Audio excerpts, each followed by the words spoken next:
शिमला मिर्च।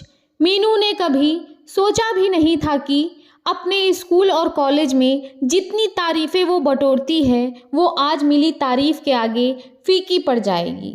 मीनू और रोहित एक ही कॉलेज में पढ़ते थे और दोनों को एक दूसरे से प्यार हो गया। प्यार होना और फिर शादी होने में जो फासला तय करना होता है वो इतना आसान नहीं होता।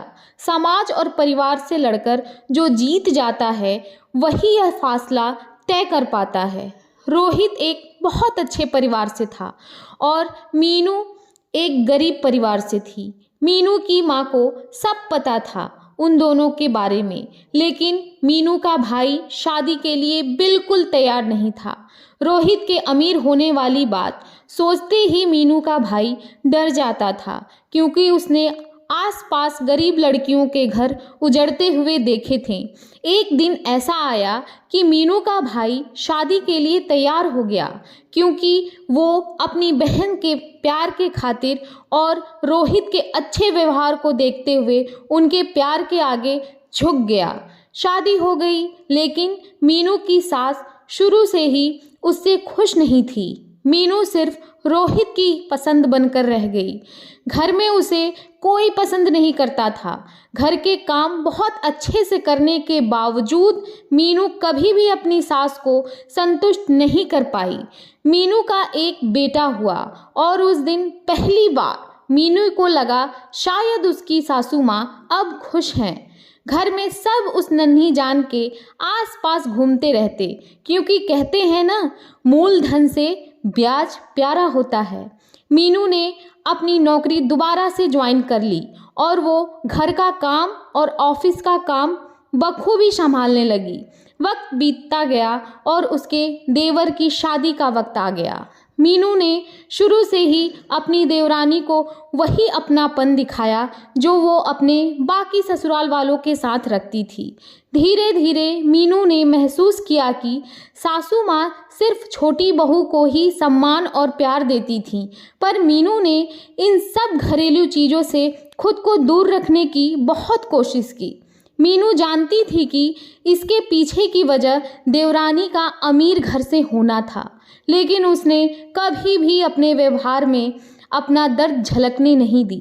सासू माँ जब भी छोटी देवरानी के साथ होती तो उसका बेटी की तरह ख्याल रखती, उसकी सेहत की भी चिंता करती, लेकिन जब भी मीनू की बात आती तो वो यही सोचती कि ये तो गरीब घर से है, इसे क्या फ़र्क पड़ता है, काम ज़्यादा हो या कम। मीनू का पति रोहित सब कुछ चुपचाप देखता और समझता था, लेकिन कुछ नहीं बोलता था। मीनू का देवर ने हमेशा उसे मान सम्मान दिया, जिसकी वजह से वो छोटी देवरानी के स्वभाव को भी नज़रअंदाज करती रही। एक दिन रोहित ने उसे समझाया कि तुम अब पहले जैसी नहीं रही, हर वक्त चिंता में रहती हो। अगर तुम्हें कोई बात बुरी लगती है तो उसे बोल दो, जिससे सामने वाले की दोबारा कुछ कहने की हिम्मत ना हो, या फिर जैसा चल रहा है उसे चलने दो और अपनी ज़िंदगी पर ध्यान दो। मीनू ने उस रात बहुत गंभीरता से सोचा और फैसला लिया कि जबान चलाने का कोई फ़ायदा नहीं, पांचों उंगलियां बराबर नहीं हो सकती। उसने फैसला लिया कि इमोशनल होने का कोई फ़ायदा नहीं है। मीनू ने अगले दिन से ही अपना रवैया बदल दिया। उसने उन लोगों की चिंता करनी छोड़ दी जिन्हें उसके होने या ना होने से कोई फ़र्क नहीं पड़ता था। मीनू की एक नंद थी जिसका नाम काव्या था। काव्या बच्चों की गर्मियों की छुट्टियों की वजह से वहाँ रहने आई। काव्या ने अपनी भाभी के साथ हो रहे दुर्व्यवहार को देखा और समझा। कुछ दिनों बाद मीनू को कहा, भाभी चलो कहीं घूम कर आते हैं। मीनू ने फटाफट काम निपटाया और दोनों नंद भाभी चल पड़ी। रास्ते में काव्या ने कहा, भाभी मैं सब जानती हूँ कि घर में क्या हो रहा है, लेकिन आपको एक बात बोलना चाहती हूँ कि आप शिमला मिर्च हो। जिस तरह शिमला मिर्च किसी भी चीज़ में पड़े तो उसका स्वाद बढ़ देती है, उसी तरह आप भी इस फैमिली का स्वाद बढ़ा रही हो।